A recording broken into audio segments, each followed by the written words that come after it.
Welcome to Dreamful Podcast, bedtime stories for slumber. I would like to start off this episode by thanking our newest Patreon supporters, Ishan and Anisa Patel and Cecily Brown. Thank you so much for your contribution to the show, and I hope you all have the sweetest of dreams. If you would like to be just like these amazing people, visit our new website, dreamfulstories.com, where you can find episodes, merch, info about the show, and links to our Patreon page for bonus content. The story in this episode is the British legend of King Arthur. So, snuggle up in your blankets and have sweet dreams.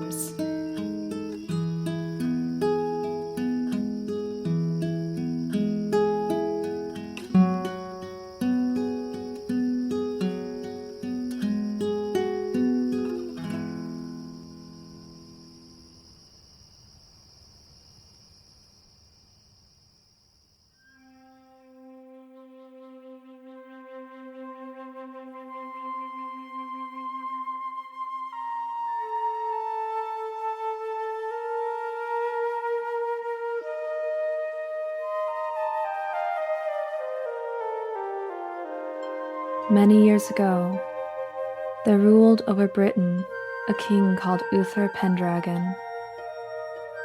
A mighty prince was he, and feared by all men. Yet when he sought the love of the fair Igraine of Cornwall, she would have naught to do with him.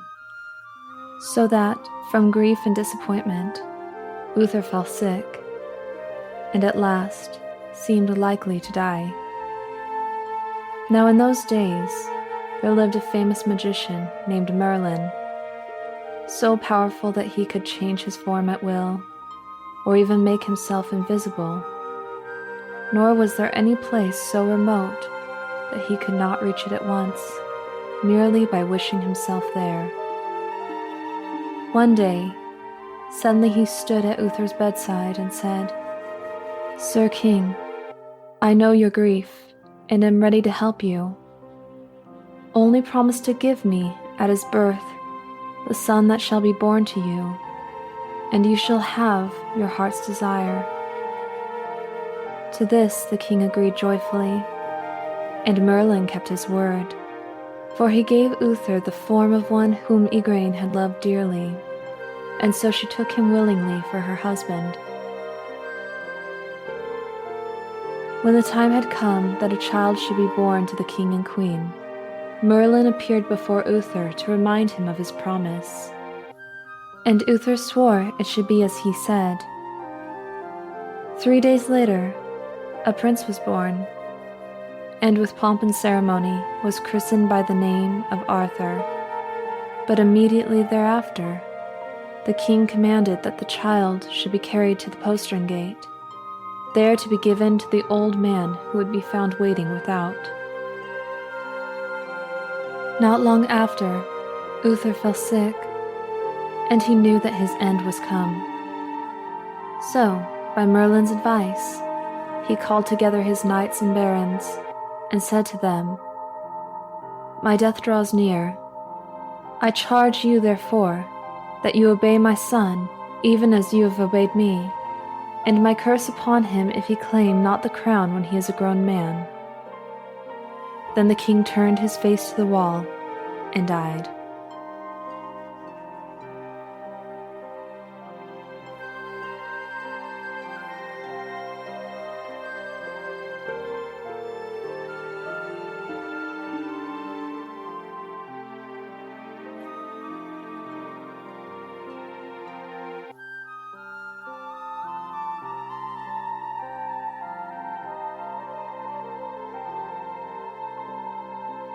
Scarcely was Uther laid in his grave before disputes arose.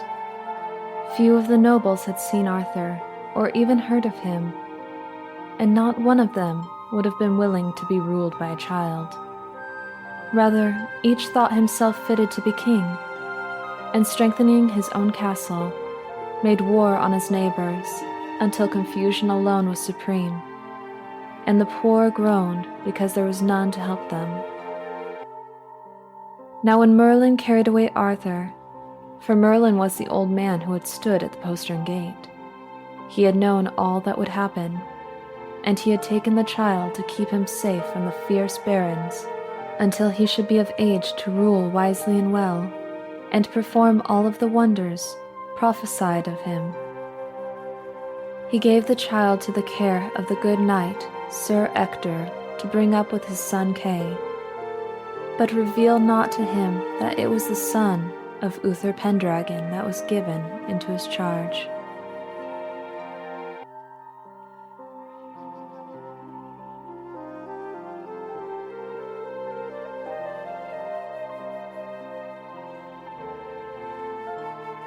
At last, when years had passed, and Arthur was grown a tall youth well skilled in knightly exercises, Merlin went to the Archbishop of Canterbury and advised him that he should call together at Christmas time all the chief men of the realm to the great cathedral in London.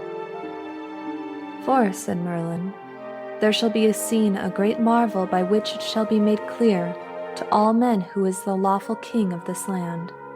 The Archbishop did as Merlin counseled. Under pain of a fearful curse, he bade the barons and knights come to London to keep the feast, and to pray heaven to send peace to the realm. The people hastened to obey the Archbishop's commands, and from all sides, barons and knights came riding in to keep the birth feast of our Lord. And when they had prayed, and were coming forth from the cathedral, they saw a strange sight. There, in the open space before the church, stood on a great stone an anvil thrust through with a sword, and on the stone were written these words: "Whoso can draw forth this sword is rightful king of Britain born." At once there were fierce quarrels, each man clamoring to be the first to try his fortune, none doubting his success. Then the Archbishop decreed that each should make the venture in turn, from the greatest baron to the least knight.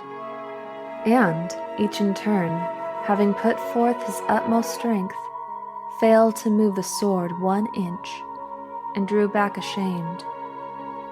So the Archbishop dismissed the company, and having appointed guards to watch over the stone, sent messengers through all the land to give word of great jousts to be held in London at Easter, when each knight could give proof of his skill and courage, and try whether the adventure of the sword was for him.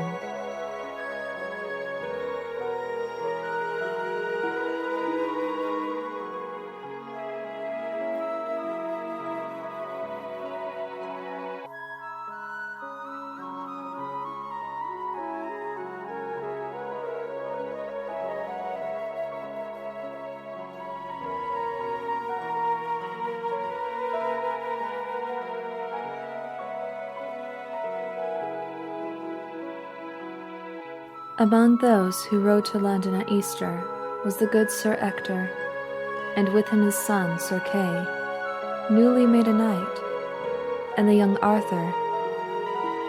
When the morning came that the joust should begin, Sir Kay and Arthur mounted their horses and set out for the lists. But before they reached the field, Kay looked and saw that he had left his sword behind. Immediately Arthur turned back to fetch it for him, only to find the house fast shut, for all were gone to view the tournament. Sore vexed was Arthur, fearing lest his brother Kay should lose his chance of gaining glory, till, all of a sudden, he thought of the sword in the great anvil before the cathedral. He rode with all speed, and the guards having deserted their post to view the tournament, there was none to forbid him the adventure. He leapt from his horse, seized the hilt, and instantly drew forth the sword as easily as from a scabbard. Then, mounting his horse and thinking no marvel of what he had done, he rode after his brother and handed him the weapon. When Kay looked at it, he saw at once that it was the wondrous sword from the stone. In great joy he sought his father, and showing it to him, said, "Then I must be king of Britain." But Sir Ector bade him say how he came by the sword. And when Sir Kay told how Arthur had brought it to him, Sir Ector bent his knee to the boy and said, "Sir, I believe that you are my king, and here I tender you my homage." And Kay did as his father. Then the three sought the archbishop, to whom they related all that had happened. And he, much marveling, called the people together to the great stone, and bade Arthur thrust back the sword and draw it forth again in the presence of all, which he did with ease. But an angry murmur arose from the barons, who cried that what a boy could do, a man could do. So, at the archbishop's word, the sword was put back, and each man, whether a baron or knight, tried his turn to draw it forth, and failed. Then, for the third time, Arthur drew forth his sword. Immediately there arose from the people a great shout, "Arthur is king." And though the great barons scowled and threatened, they fell on their knees before him, while the archbishop placed the crown upon his head, and swore to obey him faithfully as their lord and sovereign. Thus Arthur was made king, and to all he did justice, righting wrongs and giving to all their dues. Nor was he forgetful of those that had been his friends. For Kay, whom he loved as a brother, he made seneschal and chief of his household. And to Sir Ector, his foster father, he gave broad lands.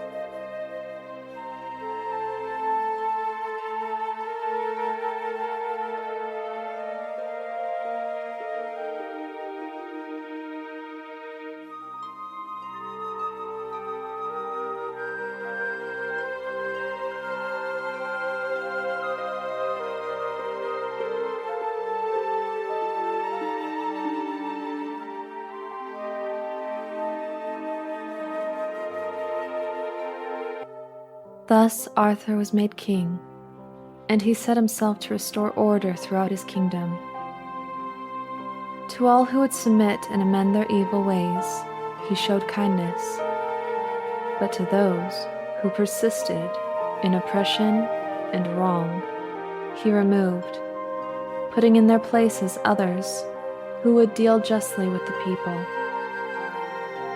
And because the lands had become overrun with forest during the days of misrule, he cut roads through the thickets, that no longer wild beasts and men, fiercer than the beasts, should lurk in their gloom to the harm of the weak and defenseless.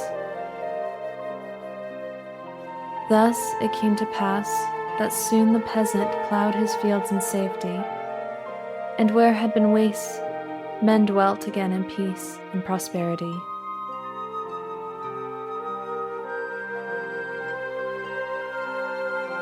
Among the lesser kings whom Arthur helped to rebuild their towns and restore order was King Leodegrance of Cameliard. Now Leodegrance had one fair child, his daughter Guinevere, and from the first he saw her, Arthur gave her all his love. So he sought counsel of Merlin, his chief adviser. Merlin heard the king sorrowfully, and he said, "Sir King, when a man's heart is set, he may not change. Yet had it been well if you had loved another."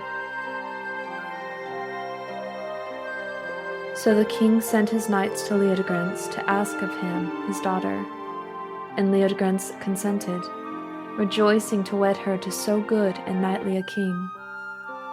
With great pomp the princess was conducted to Canterbury, and they too were wed by the archbishop in the great cathedral amid the rejoicings of the people.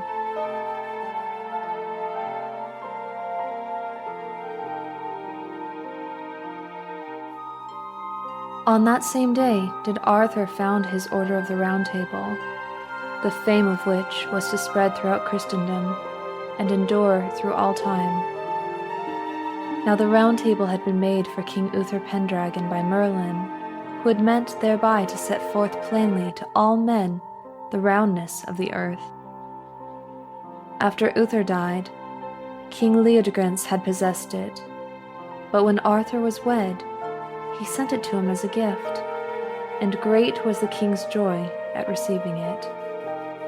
150 knights might take their places about it, and for them Merlin made seats. 128 did Arthur knight at that great feast. Thereafter, if any seats were empty, at the high festival of Pentecost, new knights were ordained to fill them, and by magic was the name of each knight found inscribed in letters of gold in his proper seat. One seat only long remained unoccupied, and that was the Siege Perilous. No knight might occupy it until the coming of Sir Galahad. For without danger to his life, none might sit there who was not free from all stain of sin.